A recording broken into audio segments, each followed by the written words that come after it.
그래도 말씀 따라서 이렇게 주님께서 예배해 놓으신 그 말씀들을 전하도록 하겠습니다. 참 인간은 나약한 존재지요.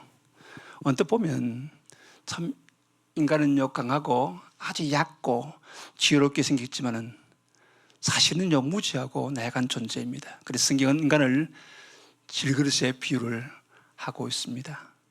사람은 조금만 과로해도 병이 납니다. 몸속에서 조그만 암조각 발생하면 이게 속수무책으로 쓰러진다고요. 배가 고파도 참지를 못합니다. 조금만 힘들어도 곧 포기해버립니다. 외로우면 못 살겠다고 야단입니다. 조금 손해를 보면요 막 고소하고, 형제관계도 포기하고, 부부관계도 포기하려고 합니다. 살기가 힘들면요 자기가 낳은 자식까지도 내다버리고, 억울한 일 당하면 참지 못하고 자살하고 막 죽어버립니다. 이런 경우가 우리 살고 있는 시대에 얼마나 비일비재합니까? 그래서 성경은 인간을 질그릇 같은 존재다 그렇게 말했던 것 같습니다. 그렇습니다. 사람은 스스로의 힘만으로는 결코 세상을 승리하며 살 수 없는 존재인 것이 틀림이 없습니다. 그러기에 환란이 극심하고 재난과 질고가 끝임이 없는 세상에서 전능하신 하나님의 도움을 받고 사는 사람은 가장 행복한 사람임에 틀림이 없습니다. 성령님은 성도를 양자로 보증해 주는 것으로 끝내지 않으십니다. 최종적으로 구원이 완성될 때까지 우리 곁에 계시면서 계속 도우시는 것입니다. 성도는 연약한 육신을 입고 있기에 성령님께서 성도 가운데 계시면서 성도를 진리 가운데로 늘 인도해 주십니다. 양자로서의 보증이 성도 안에서 확실히 성취되도록 도우신다는 말씀이에요. 그런 의미에서 성령님은 보혜사이신 것입니다. 여러분 요한복음 14장의 내용들을 쭉 살펴보면 성령님에 관해서 쭉 이야기하는데, 거기 보면 파라클레토스라고 하는 보혜사라는 말이 나옵니다. 이 보혜사가 뭐냐면 우리를 돕는 분이란 그런 뜻입니다. 그분이 누구시라고요? 성령님이신 것입니다. 여러분 여기서 돕는다는 이 말은요 함께 담당한다 하는 그런 의미를 가지고 있습니다. 좀 더 이해하기 쉬운 말로 하면요 맞잡아준다 그런 말로 표현하면 되겠습니다. 여러분 이런 말 있지 않습니까? 백지장도 맞들면 낫다 그러죠, 그죠? 이런 우리 속담 참 마음에 와닿더라고요. 그렇듯이 우리의 신앙생활 성령께서 맞잡아 주시면요 훨씬 쉽습니다. 예를 들어서 묵은 통나무를 어깨에 쥐고 가는 사람이 있다고 하면 가정해 보십시다. 길고 무거우니까 혼자 쥐고 가기가 무척 힘들지 않습니까? 그러나 어떤 사람이 다른 한쪽 끝을 쥐고 내가 다른 한쪽 끝을 쥐면 좀 어떻겠습니까? 훨씬 쉽게 갈 수가 있겠죠, 그죠? 그렇습니다. 성령님께서 바로 이렇게 우리를 돕고 계신다는 말씀인 것입니다. 성령님은 나의 부족한 것을 채웠습니다. 약한 것을 강하게 하십니다.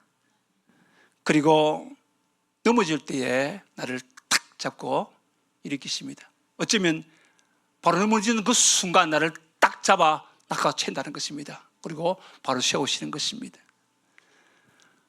여러분 쓰러져도 괜찮습니다. 왜요? 그분은 능력한 손으로 우리의 손을 다시금 잡고 일으키시기 때문입니다. 그래서 나로 하여금 믿음의 길을 가게 하시는 분이 성령님이십니다. 성령님은 성부이신 하나님, 성자이신 예수님과 함께 삼위일체 하나님이십니다. 성령님은 영으로 활동하신 하나님이시죠. 성령님은 지금도 역사하시고 주님 오실 때까지 쉬지 않고 계속해서 역사하시고 저와 여러분들을 도우시는 분이십니다. 그러시기에 오늘 우리는 주신 말씀을 통해서 우리의 약함을 도우시는 분이라는 제목으로 함께 성령님께서 주시는 은혜를 나누고자 하는 것입니다. 그렇다면 성령님께서 우리를 어떻게 도우실까요? 첫 번째로 기도의 어려움을 겪는 우리의 연약함을 도우십니다. 기도의 어려움을 겪는 우리의 연약함을 도우십니다. 우리 기독교인들은요 우리들의 삶과 어려운 순간이 다 하나님 앞에 나가서 기도하는 그런 경우를 만들어 가고 있습니다. 여러분, 안 어려우면 기도를 잘 합니까? 하는 사람들은 아주 대단한 사람들입니다. 그런데 어려움이 오면 아이고 하나님 나 좀 살려주세요 하고는 달려와서 엎드리지 않습니까? 그렇지 않습니까? 그런데 그분이 그 음성까지도 들으시고 도우신다는 말씀이에요. 우리는 기도를 통해서 하나님과 그렇게 대화를 해나갑니다. 그러면서 하나님의 음성을 듣게 되지요. 그러므로 우리의 신앙이 살아 숨쉴 수 있는 생명력은요, 바로 기도에서 온다고 해도 과언이 아닐 것입니다. 기도는 살아계신 하나님과의 영혼의 대면이며 호흡이고 또한 대화이기 때문입니다. 그런데 우리는 하나님과의 영혼의 대면이며 대화인 이 중요한 기도를 소홀히 할 때가 있습니다. 아예 제대로 하지도 않고 우리의 삶을 건너뛸 때도 적지 않게 있다는 것이죠. 그런데 우리는 하나님과의 영혼의 대면에서 또 이런 소통에서 제대로 관계를 이루어져 가지 못하면 찾아오는 여러 가지 어려움들이 있습니다.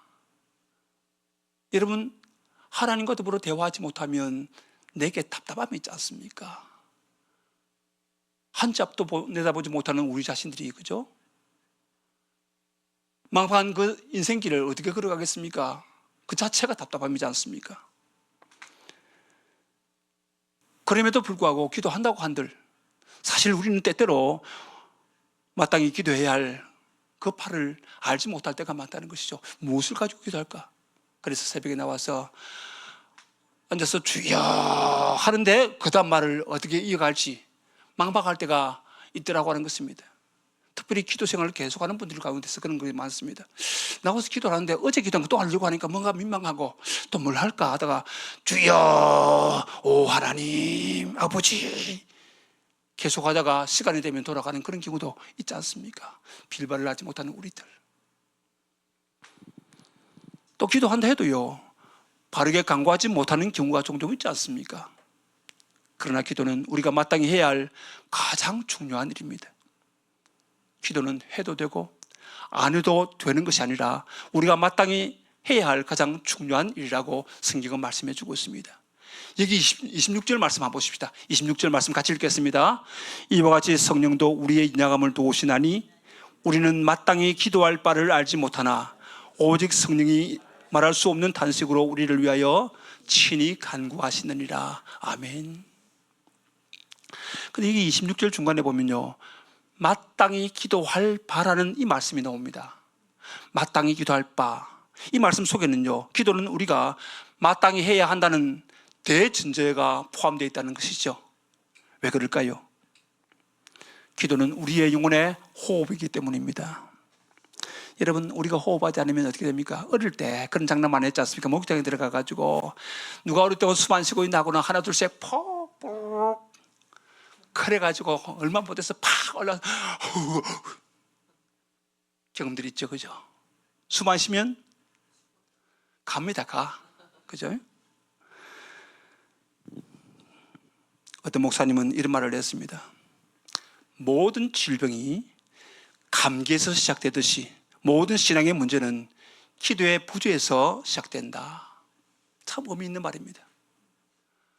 모든 신앙의 문제는 기도의 부재에서부터 시작된다. 진실로 그렇습니다. 기도 생활이 고장나면 우리의 영혼에 악한 영들의 바이러스가 침투되어져서 우리를 흔들어대죠.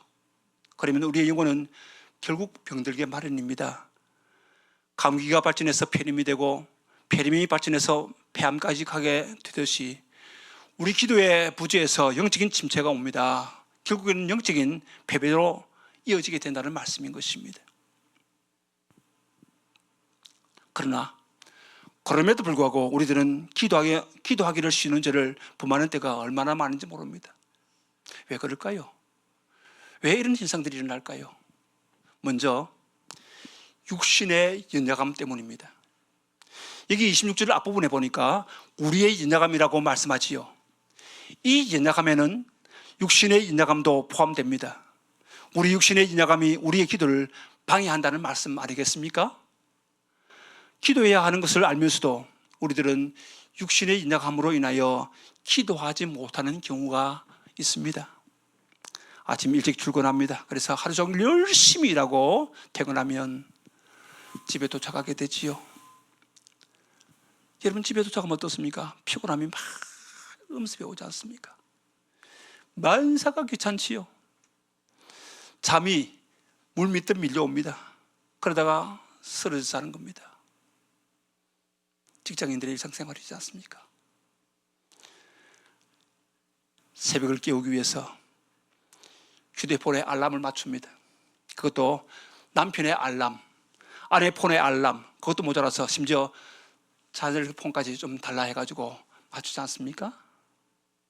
그렇게 빌어서 맞춰 놓습니다. 그런데 새벽이 되면 피곤함이 제대로 가시지 않아서 알람이 울리지만은 침대가 유혹합니다.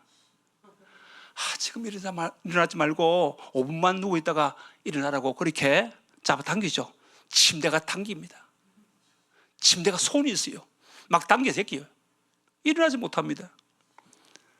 그러다가 기도의 시간을 놓치는 경우가 있지 않습니까? 우리는 이렇게 우리의 영혼의 기도가 육신의 인자감 때문에 제대로 호흡을 하지 못하고 사는 경우가 있다는 것이죠. 또 하나는요, 정욕으로 잘못 구하는 인자감입니다. 우리는 기도할 때에 어떻게 기도해야 할지를 모르는 경우가 참 많이 있습니다. 또 때로는 무엇을 구해야 할지 모를 때가 종종 있습니다. 그래서 내가 지금 구하고 있는 바가 무엇인지도 잘 모른 채 구하는 경우도 있지요. 다시 말해서 우리는 기도하는 경우에도 마땅히 빌바를 알지 못하고 정욕으로 잘못 구할 때가 많다는 그 말씀을 성경은 이야기해 주고 있습니다. 다시 말하면 우리는 하나님의 뜻을 따라서 기도하기보다는 우리의 욕심을 따라서 기도할 때가 더 많이 있습니다. 제가 섬겼던 예인교회 1998년도에 개척을 했었습니다. 그리고 8년째 되던 2006년에 예배당 건축을 하게 되었지요. 도급공사를 위해서 견적을 내야 했습니다. 당시에 우리 예인교회가 도급액을 보니까 감당치 못할 그런 금액이었습니다. 그럼에도 당시 예인교회 구성원들의 사정은 녹록지 않았습니다. 대부분 빚더미 위에 앉아 있었습니다. 가정도 짝 믿음 가정이 대부분이었습니다. 당시 교회를 신실하게 섬기던 여집사님 가운데 믿지 않는 남편이 건축업을 하는 분이 계셨습니다. 이분이 수급해가지고 공사해보겠다고 그렇게 이야기를 합니다. 근데 건축 문제를 가지고 기도하는 가운데 성령님께서 교회 성도들과 관련된 어떤 분에게도 공사를 맡기지 말라는 그런 감동을 주셨습니다. 그래서 성령님께서 도급공사비 어떻게 이렇게 많은데 성령님 어떻게 되겠습니까? 라고 제가 물었습니다. 그랬더니 성령님께서 감동을 주시는 말씀이 김원재, 너 과거 직장 어느 직장이었지? 물으시는 거예요. 그래서 제가 포항제철에 공사부에 있었습니다 라고 대답했습니다. 그래서 성령님께서 그럼 네가 예배당 지으면 되지 않냐? 도면 볼 줄 알지? 공사 어떻게 하는 줄 알지? 그럼 네가 해라. 그렇게 말씀하시는 거예요. 그래서 제가 별 다른 말도 할 수 없고 알겠습니다 하고 기도를 마쳤습니다. 그리고 예배당을 직영으로 이렇게 공사하기로 그렇게 했습니다. 그러자 건축업을 하시는 여집사님 남편이 엄청나게 반발하는 겁니다. 그리고는 자신들의 가족들을 다른 교회로 옮기도록 그렇게 했던 것입니다. 그럼에도 불구하고 예배당 공사는 어떻게 했을까요? 도급을 했을까요? 직영을 했을까요? 직영으로 했지요. 왜? 성령께서 말씀하시는데 직영으로 했습니다. 공사 열심히 했습니다. 다 끝나고 그 후에 건축업을 하던 그분이 신실한 아내로 인해서 예수님을 믿게 됩니다. 그리고 저와 만날 기회가 있었습니다. 그러면서 그 당시 자신이 예배당을 공사 맡을 그 이유에 대해서 자신의 건축 사업에 있어서 좀 내가 이 예배당을 상징적인 건물로, 우리 회사의 상징적인 건물로, 내 일생에 있어서 상징적인 건물로 한번 만들어 보겠다는 그런 마음이 있었다는 겁니다. 내가 해보겠다는 그 마음. 그거 아니지 않습니까? 주님께서 교회를, 예배당을 어떻게 지을 것인가, 어떻게 지키려고 원하시는가, 이게 맞지 않습니까? 내가 해보겠다. 정욕으로 구하라는 거. 주님께서 그걸 막으시다는 것입니다. 마태복음 20장에 보면요, 우리 예수님께서 예루살렘으로 올라가실 때에 야고보와 요한의 어머니 예수님 찾아왔지 않습니까? 그리고 청탁을 하게 되죠. 예수님 올라가시면 예수님 왼쪽에 오른쪽에 내 아들 좀 부탁합니다. 예수님 좌우에 자기 아들 앉혀달라고 그렇게 부탁을 하는 겁니다. 청탁을 하는 겁니다. 그러나 그때 예수님은 그들에게 이렇게 대답하십니다. 야, 너희 구하는 것을 너희가 알지 못하는구나. 너희 구하는 것을 너희가 알지 못하는구나. 우리들은 우리의 자신들이 마땅히 빌바를 알지 못하고 자신들의 욕심 따라서 구할 때가 있다는 것입니다. 내 이름을 나타내기 위해서. 내가 교회 누구니까 내 이름이 들어가야 되지 않냐. 내 원하는 것, 내 생각하는 바를 따라서 해야 되지 않냐. 맞습니까? 아닙니다. 그래서는 안 됩니다. 우리의 주인께서 뭘 원하시는지 그 뜻을 잡아야 된다는 말씀인 것입니다. 그렇지 않습니까? 특별히 어려운 문제에 봉착하게 되었을 때 우리는 무엇을 구해야 할지를 모르고 구할 때가 많습니다. 그러다 보면 우리의 기도는, 우리가 볼 때에는 당장에는 참 좋은 길일 듯 싶습니다. 당장 화를 면할 듯한 그런 기분이 듭니다만은, 하지만 나중에 오히려 더 큰 어려움을 가져다 줄 수 있는 기도를 우리의 욕심을 따라서 하는 그런 경우가 적지 않겠다는 것입니다. 그러나 그렇게 해서는 안 됩니다. 그러기에 성령님께서 우리의 인약함을 아시고 바르게 기도하도록 곁에서 도우시는 것입니다. 기도 이렇게 바르게 우리의 생각을, 우리의 마음을, 우리 입술을 붙잡으시고 우리가 이건 바른 기도를 할 수 있도록 성령님께서 도우신다는 말씀입니다. 다른 하나는요, 기도 응답의 지연을 두려워하는 그런 연약함입니다. 기도 응답의 지연을 두려워하는 연약함이 우리에게 있다는 것입니다. 26절 뒷부분에 보니까요, 오직 성령이 말할 수 없는 탄식으로 그렇게 말합니다.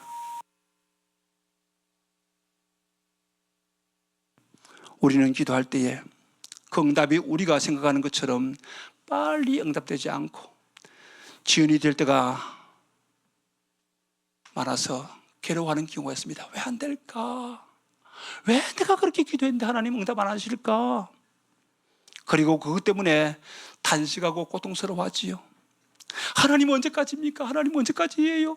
하나님은 얼마나 더 기다려야 합니까? 하나님 지금 주무시나요? 깨십시오, 하나님. 혹시 표현은 그렇지 않지만은, 그죠? 우리의 심중에 그런 마음을 가지고 기도하는 그런 기회가 없었느냐는 그 말입니다. 이렇게 탄식하다가 마침내는 지쳐서 우리의 기도를 포기하는 경우 적지 않게 있습니다. 1998년 6월 당시 IMF가 터졌죠, 그죠? 97년 터졌으니까 98년도. 그러니까 IMF가 터지고 난 그 직후입니다. 그때 우리가 개척을 했지요. 개척했는데 꼭 맨땅에 헤딩하는 것 같았습니다. 그러다 보니까 할 수 있는 것은 기도와 전도와 말씀 훈련밖에 없었습니다. 당시 경주의 전반적인 교회 분위기는요, 전도하는 교회가 오히려 이상하게 보이는 그런 분위기였습니다. 저기 전도 안 해? 이단 아이가? 이런 식 있지 않습니까? 그죠? 그런 분위기였다니까요. 그럼에도 불구하고 꾸준히 전도했습니다. 연세 많은 분들을 전도하기 위해서 경로당 찾아갔습니다. 젊은이들을 전도하기 위해서 동국대학교로 들어갔습니다. 여러분, 동국대학교 전도해 보셨습니까? 안 해봤습니까? 우린 들어갔습니다. 전도하는데 경비원들 덩치가 이따만한 사람들이 나와가지고 나가라고. 우리가 알아서 나간다. 지금 나가라고. 이렇게 옥신각신하다가 쫓겨났죠. 쫓겨나면 어떻게 하는 줄 아십니까? 정문에 서서 전도합니다.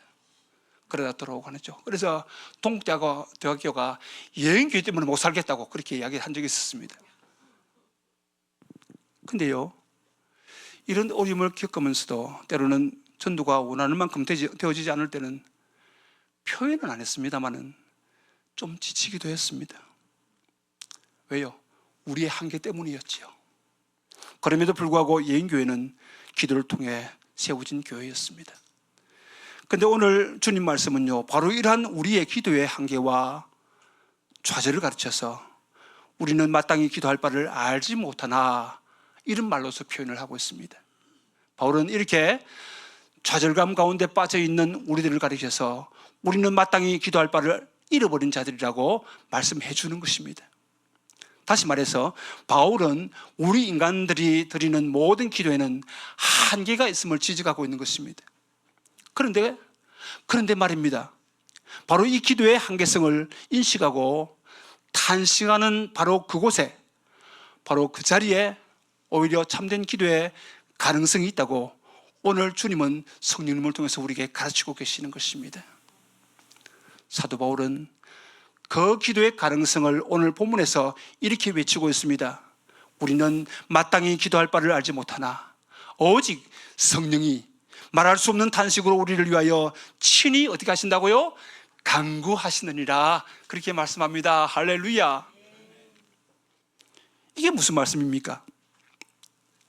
우리의 인약함으로 인해서 마땅히 기도할 바를 잃어버린 우리들이 다시 한번 기도할 수 있는 길을 성령님께서 열어주신다는 바로 그 말씀입니다.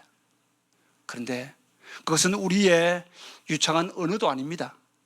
우리의 간절함도 아닙니다.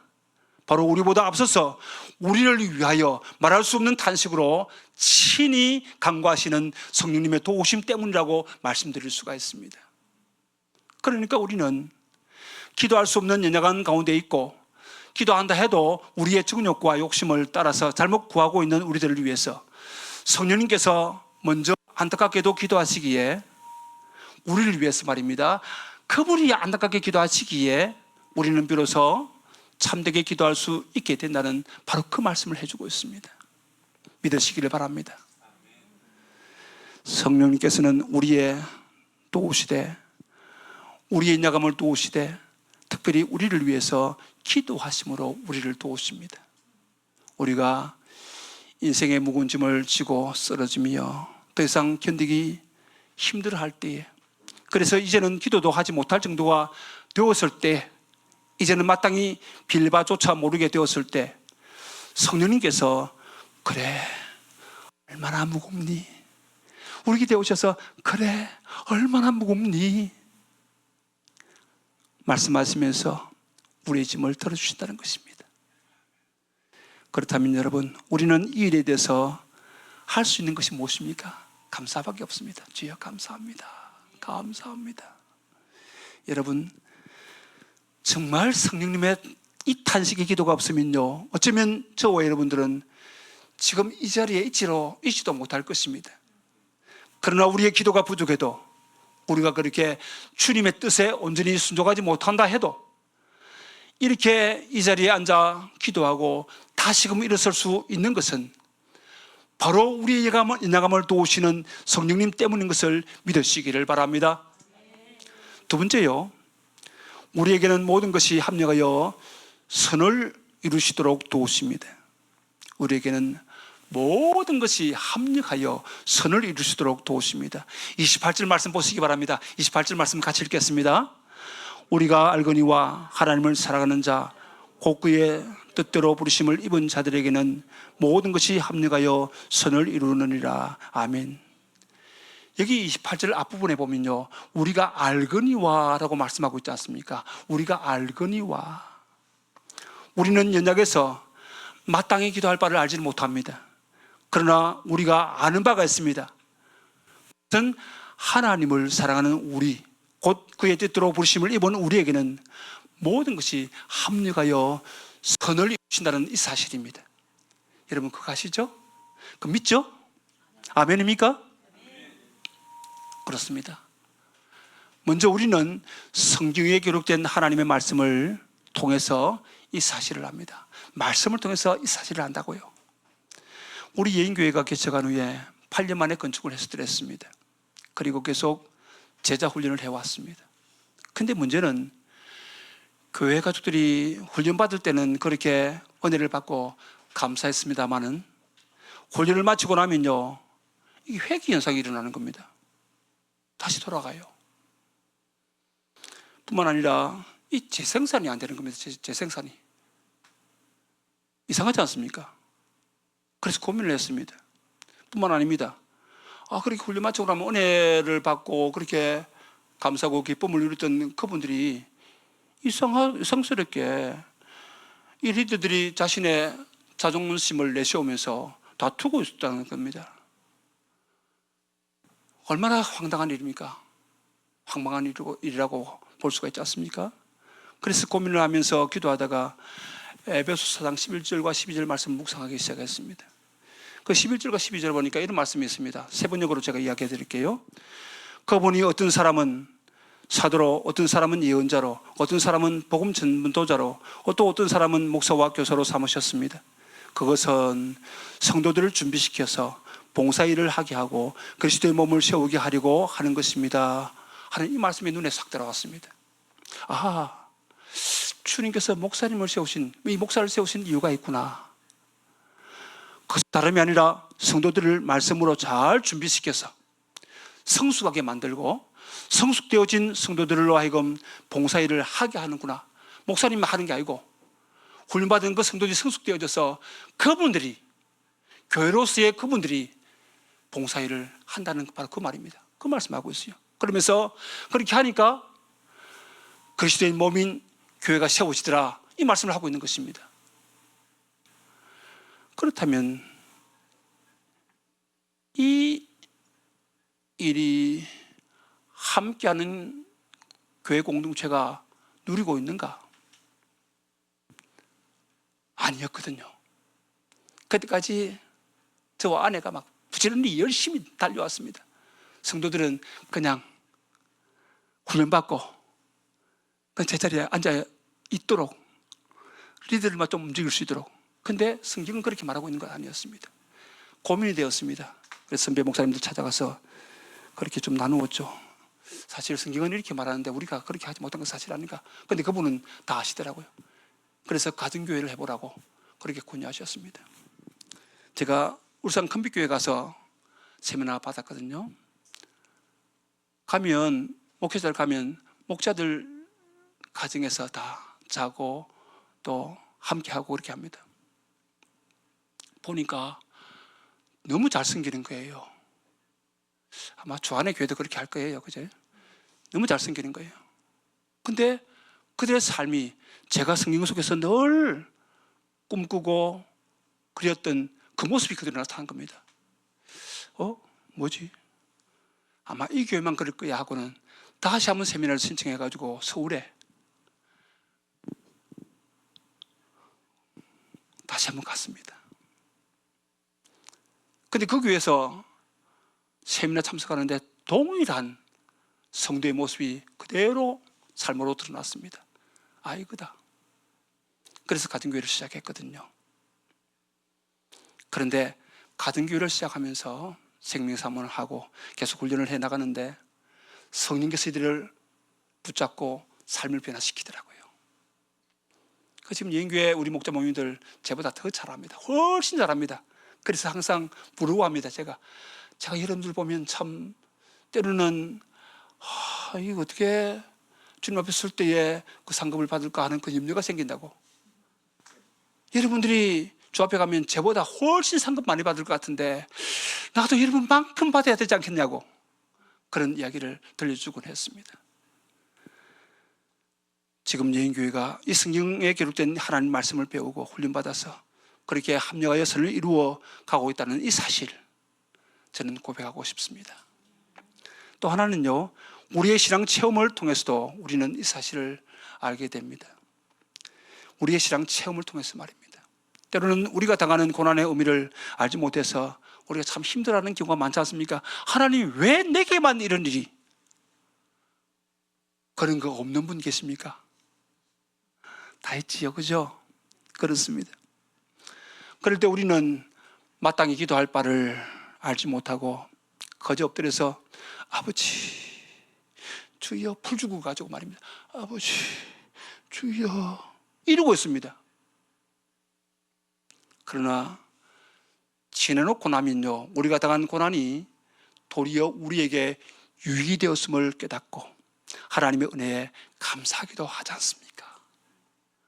이처럼 우리는 말씀을 통해서 또한 우리의 삶을 통해서 하나님이 우리에게 하시는 모든 것이 합력하여 선을 이루게 하신다는 이 사실을 알게 됩니다.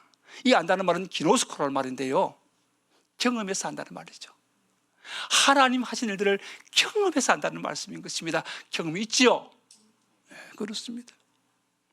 우리는 하나님을 사랑하는 자들입니다.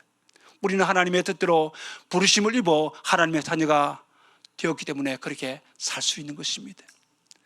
아버지가 자녀를 사랑하는 것은요, 너무나도 당연한 일입니다. 그러므로 하나님은 그의 자녀인 우리에게 모든 것을 합력하여 선을 이루게 하십니다.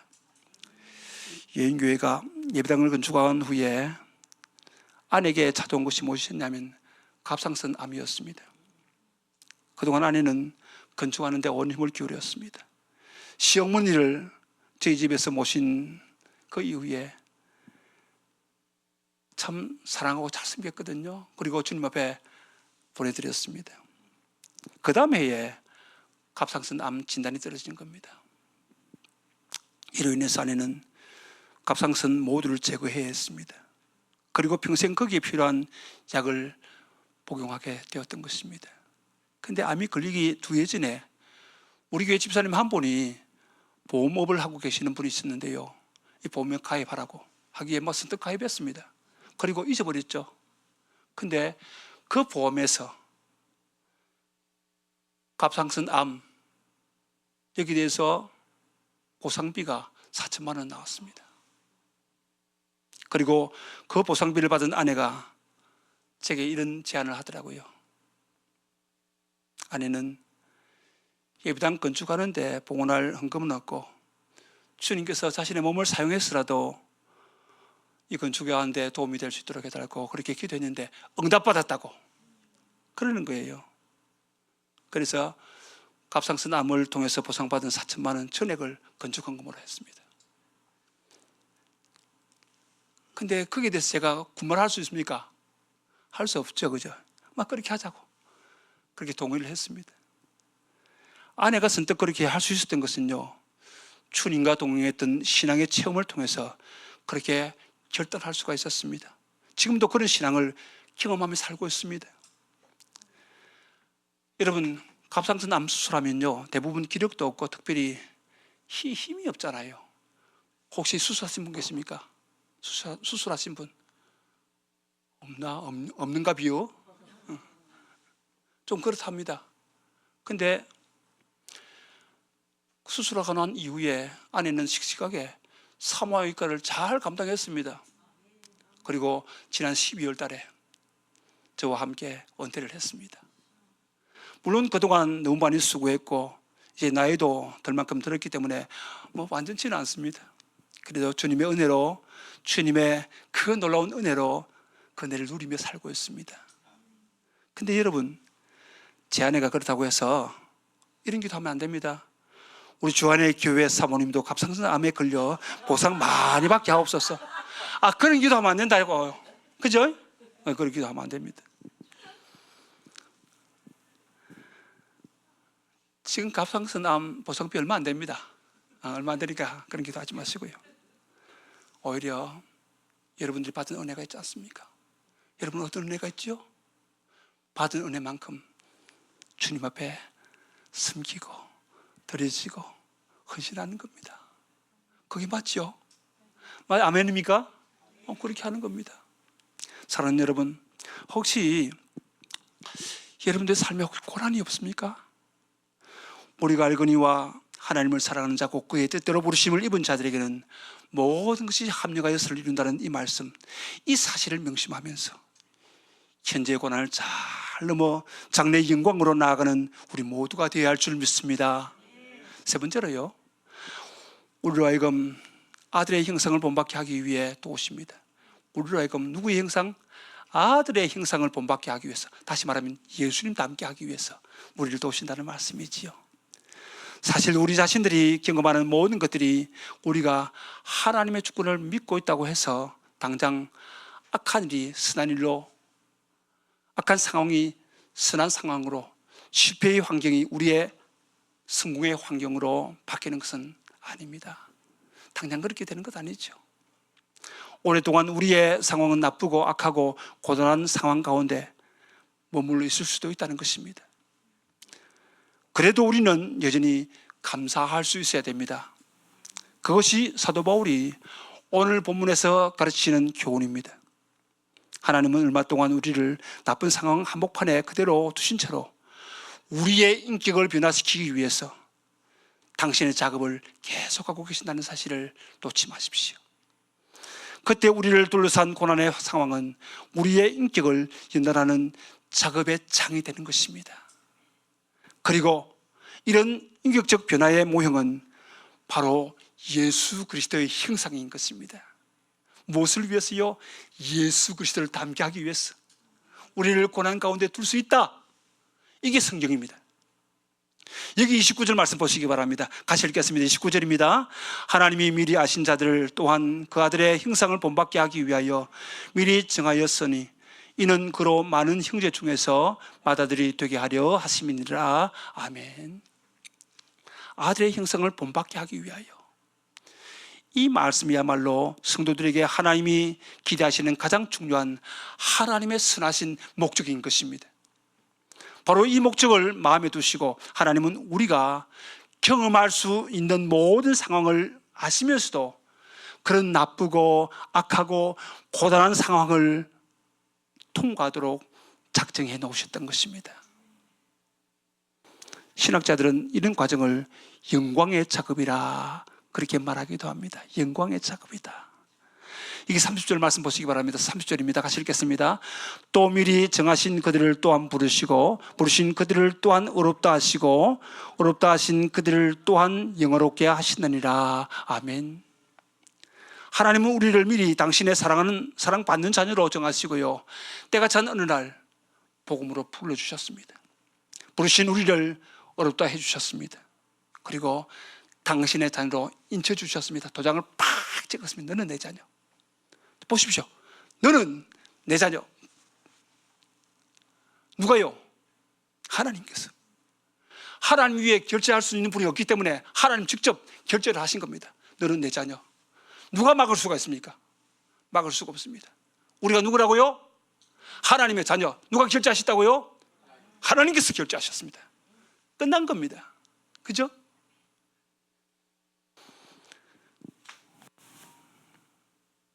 우리를 인생의 모든 상황 속에서 우리를 인격적으로 연단하사 마침내 영화로운 존재가 되게 하시겠다고 말씀을 하고 있습니다. 지금 우리는 이 영광의 작업장인 가정교회에서 만들어져가는 작품들인 것입니다. 그러니 여러분 혹시 만들어져가는 과정에서 좀 잘못하고 힘들어하고 또 어렵게 만드는 그런 일 있을 수 있거든요. 목장 안에서. 근데 여러분 그럴 때마다 그분의 이마를 자세히 보십시오. 이마에 뭐가 보입니까? 잘 안 보입니까? 여러분 옆 사람 한번 보십시오. 이마에 뭐가 붙어 있는가? 뭐가 보입니까? 공사 중. 공사 중이라니까요. 만들어가고 있다니까요. 누가요? 하나님께서 만들어가고 있습니다. 그죠? 공사 중이다. 여러분, 작품을 위해서 만들어져 가고 있는 존재가 누구라고요? 저와 여러분들이다. 언제 완성될까요? 우리 사명 다 하고 저 앞에 딱 서는 그날 완성! 끝나는 겁니다. 그렇지 않습니까? 여러분, 이러한 영광스러운 초점이 무엇입니까? 바로 예수 그리스도의 인격입니다. 이 일을 위해서는 그 놀라운 일들을 우리에게 하신다는 사실입니다. 그리고는 보라, 내 사랑하는 아들이로다 라고 말씀하신 하나님이 진실로 기뻐하신 유일한 존재이신 그리스도, 바로 그분을 닮도록 인생의 모든 것으로 그분은 우리를 연단해 나가시는 것입니다. 좀 참을만 하죠. 연단 받을 때 좀 참을만 하죠. 그죠? 아프고 힘들 때 참을만 하죠. 때는 찾아오는 병들 때문에, 또 마음의 쓰라림 때문에 이게요 참 힘들더라고요. 이 마음에 여러 가지 아픔들은 말입니다. 근데 그 안에서 뭘 하신다고요? 주님이요? 공사를 하신다니까요. 공사를. 누구 닮게요? 예수님 닮게 말입니다. 자꾸 공사를 하시는 거예요. 맞죠? 그렇습니다. 때로는 목장에서 살아가기 참 힘든 그런 사람들과 씨름하면서, 그러면서도 사랑하게 만드십니다. 과거에는 이런 사람 같으면 도저히 용서가 안 되는데, 내 안에서 일하시는 그분이 나로 하여금 용서되게 만드시더라고요. 그래 나도 그랬는데. 사랑할 수 없는 그 대상 사랑하게 만드시더라고요. 그래 나도 그랬는데. 그리스도의 인격 말입니다. 슬픔의 파도 속에서 슬픔을 넘어서는 기쁨을 배우기도 하십니다. 때로는 불화의 딜레마 속에서 화평의 진리를 배우게 하시더라는 것입니다. 때로는 견디기 힘든 환경에서 오래 참는 인격을 연달하게 하십니다. 때로는 억지로 손해보는 경험을 통해서 관용을 배우기도 하시는 것이 바로 우리 하나님 있습니다. 그것을 목장교회에서 배우게 하십니다. 우리 인생의 마지막에 하나님은 우리가 살아온 길과 물러서 업적이 아닌 우리가 빚어온 인격을 보고 싶어 하시는 그것을 여러분 잊지 마십시오. 우리의 변화된 인격을 보고 싶어 하십니다. 예수 닮은 인격 말입니다. 그렇다면 지금부터 진지하게 관심을 가져야 할 것은요, 우리가 얼마나 거창한 일을 하느냐, 그거 아닙니다. 그거 아닙니다. 날마다 부딪히는 일상의 경험을 통해서 우리가 어떤 존재, 어떤 인격으로 빚어지고 있느냐, 바로 거기에 주님의 관심과 나의 관심이 있어야 된다는 것입니다. 정말 중요한 것은요, 우리의 행위, doing이 아닌 우리의 존재, being입니다. being. 그렇지 않습니까? 우리가 어떤 존재인가? 이게 중요하다는 말씀이죠. 그리스도 인격을 닮은 존재 말입니다. 이런 일생을 통해서 하나님의 합격을 받은 대표적인 케이스가 누굽니까? 욥이라고 하는 사람 여러분 아시죠? 그죠? 욥이 무슨 거창한 업적을 남긴 것이 있습니까? 욥기 읽어보시죠? 없습니다. 업적이라면 그는 계속해서 다가오는 인생의 시련들을 무던히도 잘 견디고 인내한 것뿐, 그 외에는 없습니다. 그러나 하나님은 그를 내 종 욥이라고 계속 부르고 계십니다. 내 종 욥이다. 예루살렘 교회 담임 목사님이었던 야고보는 인내의 표상으로서 그분을 소개하고 있습니다. 야고보서 5장 11절에 보니까요, 보십시오, 참고 견디는 사람은 복되다고 우리는 생각합니다. 여러분은 욥이 어떻게 참고 견뎠는지를 들었고, 또 주님께서 나중에 그에게 어떻게 하시는지를 알고 있습니다라고 증거하고 있습니다. 욥이 도대체 무슨 생각을 하며 그 지독한 고통의 순간들을 이겨낼 수가 있을까요? 욥기 23장 10절에 보니까 그 대답을 이렇게 해주고 있습니다. 그러나 내가 가는 길을 그가 아시나니 그가 나를 단련한 후에 내가 순금같이 나오리라. 뭘 말하는 겁니까? 예수님 닮은 인격 아니겠습니까? 여러분, 우리에게 요구하는 것이 무엇이겠습니까? 바로 이것 아닐까요? 야, 너 정말 예수님 닮았니? 주님께서 오케이 하면 된 겁니다. 사람이 나를 알아주지 않아야 한다 하더라도요, 주님이 야, 너 나 닮았어.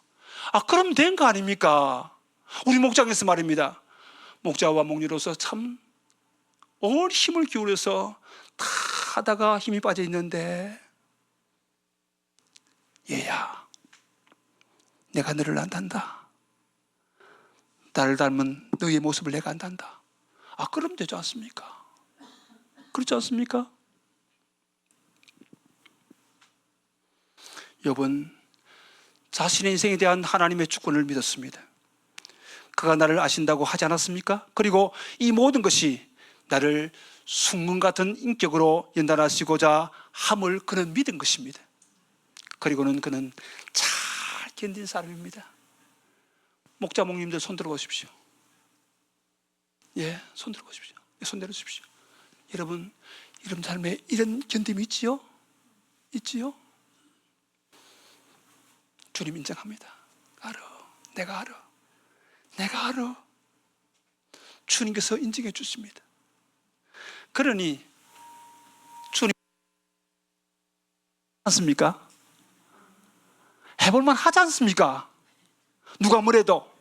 그죠? 그렇습니다. 그러면서 우리는 잘 견뎌나갑니다.